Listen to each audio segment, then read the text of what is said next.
कहानी की शुरुआत होती है एक जू से, जहां कुछ शिकारियों ने घुसकर एक शेर का बच्चा चुरा लिया। उस बच्चे को पिंजरे में कैद करके एक हवाई जहाज में ले जाया जा रहा था। इसके बाद हम एक 25 साल की लड़की एल्मा को देखते हैं जो पियानिस्ट बनना चाहती है। उसे जानवर भी बहुत पसंद थे। एक दिन वो एक आइलैंड पर घूमने जा रही थी। असल में ये आइलैंड उसके दादा का था। उसके दादा ने उसे कई साल पहले गोद लिया था और अब उनकी मौत के बाद ये आइलैंड एल्मा को विरासत में मिला है। आइलैंड पर अंकल जो ने उसका स्वागत किया। वहाँ पर एक बहुत सुंदर सा घर था। उसने फैसला किया कि वो आज की रात इसी आइलैंड पर गुजारेगी। रात के समय अपने दादा की वीडियोस देखकर एल्मा का दिल भर आया। एक वीडियो में उसके दादा ने बताया कि स्नो नाम की एक मादा भेड़िया कुछ साल पहले न जाने कहां से इस आइलैंड पर आ गई थी और समय के साथ उन दोनों में गहरी दोस्ती हो गई। दादा ने एल्मा से कहा कि वो भी स्नो को ढूंढकर उससे दोस्ती कर ले। उस रात शेर के बच्चे वाला प्लेन बेहद खराब मौसम की वजह से उसी आइलैंड पर क्रैश हो गया। क्रैश की आवाज सुनकर एल्मा डर गई और उसने बाहर जाकर देखा, लेकिन वो आइलैंड बहुत बड़ा था तो उसे कुछ नहीं मिला।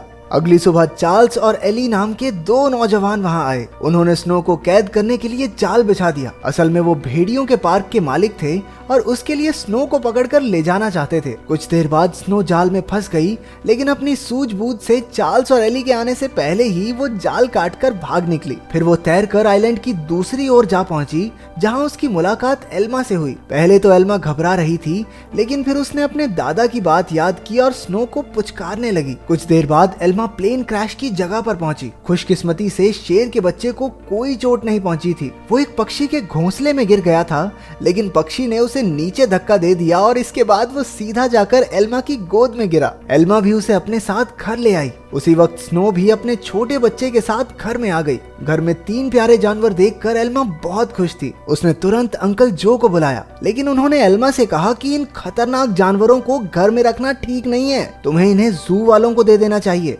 अंकल ने ये भी बताया कि शेर के बच्चे को ढूंढते हुए जू के कर्मचारी वहाँ जरूर आएंगे, और हुआ भी बिल्कुल वैसा ही। अगले दिन एनिमल कंट्रोल वाले वहाँ पहुँच गए। वो जानती थी कि जू वाले कितने बेरहम होते हैं, इसलिए उसने फैसला किया कि वो उन्हें जानवरों के बारे में कुछ नहीं बताएगी। उसने झूठ कह दिया कि उसने किसी शेर के बच्चे को नहीं देखा। घर लौटकर उसने देखा कि स्नो अपने बच्चे के साथ साथ शेर के बच्चे को भी दूध पिला रही थी। उसे बेहद खुशी हुई क्योंकि अब स्नो दोनों बच्चों का ख्याल रख रही थी। जैसे जैसे दिन बीतते गए दोनों बच्चों में दोस्ती बढ़ती रही। एल्मा ने भेड़िए के बच्चे का नाम जैक रखा और शेर के बच्चे का नाम ड्रीमर। उधर अंकल जो को चिंता थी कि ये जंगली जानवर एल्मा को कोई नुकसान न पहुंचा दें, लेकिन इसी तरह कुछ महीने गुजर गए और अब दोनों बच्चे थोड़े बड़े हो चुके थे। एल्मा उन्हें आइलैंड पर घुमाने ले जाती और अपने दादा की मनपसंद जगह पर उनके साथ खेलती भी थी। बदकिस्मती से एक दिन जब एल्मा पियानो के एक ऑडिशन के लिए गई थी, तो पीछे से वो भेड़िए के पार्क वाले आइलैंड पर घुस गए। इस बार वो स्नो को कैद करके अपने साथ ले ही गए। उधर एल्मा का सिलेक्शन भी हो गया और वो बेहद खुश थी, लेकिन जब वो घर लौटी तो उसके होश उड़ गए। उसके घर का सारा सामान बिखरा हुआ था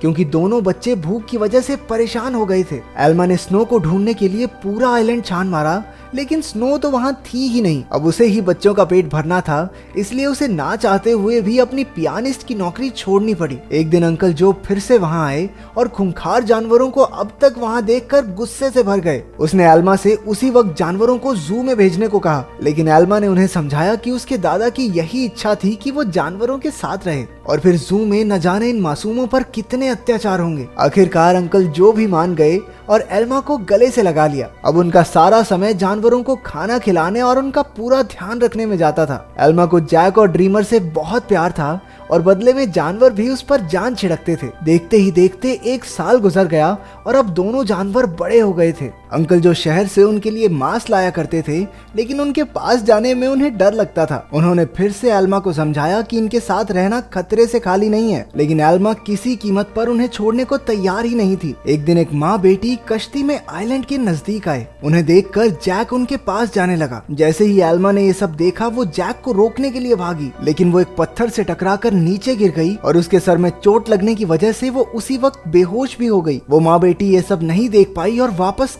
कश्ती में चली गई। कुछ ही देर में जैक और ड्रीमर एल्मा के पास आए और उसे उठाने की बहुत सी कोशिशें की, लेकिन कोई फायदा नहीं हुआ। वो कई घंटों तक जोर जोर से आवाजें लगाकर मदद के लिए पुकारते रहे, लेकिन कोई नहीं आया। जल्द ही रात हो गई और दोनों जानवर एल्मा से सटकर बैठ गए। उन्होंने पूरी रात जागकर एल्मा को गर्माहट दी। अगली सुबह अंकल जो ने एल्मा को कई बार कॉल की, लेकिन कोई जवाब न मिलने पर वो समझ गए कि कुछ तो गड़बड़ जरूर है। वो तुरंत आइलैंड पर पहुंचे। उन्हें लगा कि जरूर इन जंगली जानवरों ने एल्मा पर हमला कर दिया होगा, इसलिए उन्होंने एनिमल कंट्रोल वालों को कॉल कर दिया। लेकिन जब उन्हें एल्मा बेहोश मिली और जानवरों को उसकी रक्षा करते देखा तो उन्हें अपनी इस हरकत पर बहुत पछतावा हुआ। इसके बाद जब एल्मा को हॉस्पिटल ले जाया गया तो डॉक्टर ने उन्हें बताया कि अगर जैक और ड्रीमर ने उसे गर्माहट न दी होती तो शायद वो आज जिंदा न होती। उधर एनिमल कंट्रोल वालों ने जैक को पकड़कर इलाई और चार्ल्स को सौंप दिया। उन्हें एहसास हो गया कि जैक तो स्नो का ही बच्चा है। वहीं ड्रीमर को एलन नाम के एक आदमी को बेच दिया गया जो एक जू चलाता था। एलन बहुत बेरहम आदमी था जो अक्सर अपने जानवरों को पीटा करता था, लेकिन अपने बाप से बिल्कुल उल्टा उसका बेटा रैफा बहुत नरम दिल का था। जल्द ही उसकी दोस्ती ड्रीमर से हो गई, लेकिन कुछ ही दिनों में बेचारे ड्रीमर को कई नशीली दवाइयां देकर सर्कस में करतब करने के लिए मजबूर किया जाता। ड्रीमर ने अब तक की अपनी जिंदगी मजे से आइलैंड पर गुजारी थी, लेकिन इन बेरहम लोगों ने उस पर काफी बुरा असर डाला। इसलिए राफा अक्सर उसके पास उसे शांत करने जाया करता। उधर हॉस्पिटल में एल्मा ने होश में आते ही जैक और ड्रीमर के बारे में पूछा। अंकल जो ने भारी दिल के साथ उसे सब सच बता दिया। जैसे ही एल्मा हॉस्पिटल से बाहर आई वो सीधा एनिमल कंट्रोल के दफ्तर में पहुंची। उसे पता चला कि जैक को तो भेड़ियों के पार्क में भेज दिया है और ड्रीमर को उन्होंने एक सर्कस ग्रुप को दे दिया था। ये सुनते ही वो गुस्से से भर गई और ऑफिसर पर चिल्लाने लगी, लेकिन अंकल जो ने उसे शांत किया। कुछ समय बाद एल्मा ने एली को फोन करके जैक के बारे में पूछा। एली ने बताया कि जैक बहुत खुश है और यहाँ उसके कुछ दोस्त भी बन गए हैं। इससे एल्मा को थोड़ी तसल्ली मिली,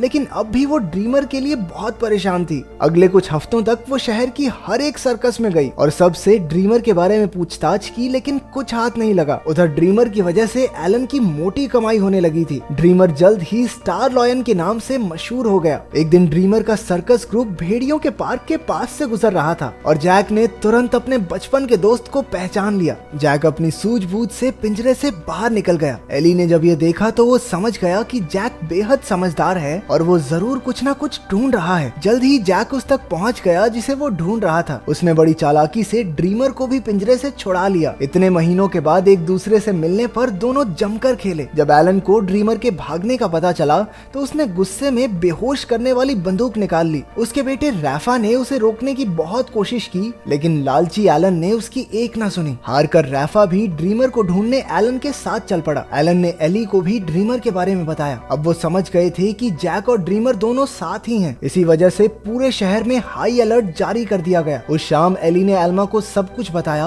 और कहा कि एनिमल कंट्रोल वाले दोनों जानवरों के पीछे पड़े हैं। ये सुनकर एल्मा घबरा गई, लेकिन एली ने बताया कि उन्होंने जैक के शरीर में एक ट्रैकर फिट किया था। जैक और ड्रीमर की आखिरी लोकेशन एक जंगल के आसपास थी। अब एल्मा और एली ने मिलकर जानवरों को ढूंढने का फैसला किया। उधर दोनों जानवर शहर में खुलेआम घूम रहे थे, इसलिए पुलिस ने शूट एट साइट के ऑर्डर्स दे दिए। बाद में दोनों जानवर फिर से जंगल में पहुंच गए, जहां एलन और रफा ने उन्हें देख लिया। लालची एलन ने ड्रीमर पर अपनी ट्रैंकुलाइजर गन से हमला कर दिया, लेकिन उसी वक्त जैक बीच में आ गया और अपने दोस्त के बदले खुद गोली का शिकार हो गया। बेचारा जैक तो उसी वक्त बेहोश हो गया, जबकि ड्रीमर को वहां से भागने का मौका मिल गया। उसके भाग जाने के बाद रफा ने तुरंत जैक का ट्रैकर हटाकर उसे एक दवाई दे दी, जिससे बेहोशी की गोली का असर खत्म हो जाए। कुछ देर बाद बाप बेटा एक बार में पहुंचे और एली और एल्मा भी एक ट्रैकर के जरिए उन तक पहुंच गए। एलन ने उनसे कहा कि उसके पास कोई ट्रैकर वगैरह नहीं है और उन्हें बाहर भेज दिया, लेकिन समझदार रैफा ने बाथरूम का बहाना बनाकर एली और एल्मा को सब सच बता दिया।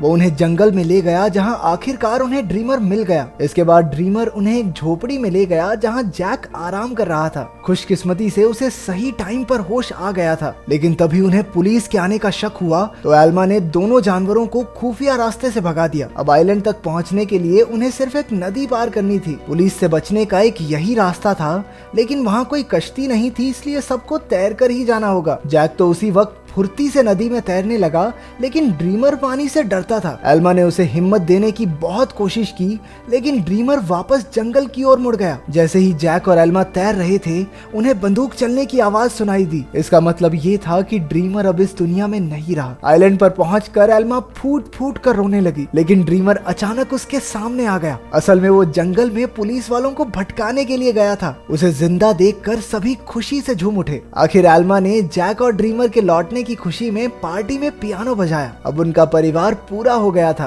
अंत में एल्मा ने सबको अपने प्यारे जानवरों की कहानी बताई, जिससे सभी लोगों के दिल भर आए और वो तीनों खुशी खुशी फिर से एक साथ रहने लगे। तो तुम्हारा फेवरेट जंगली जानवर कौन सा है और क्या तुम उसे पालना चाहते हो? कमेंट्स में जरूर बताना। मिलते हैं अगले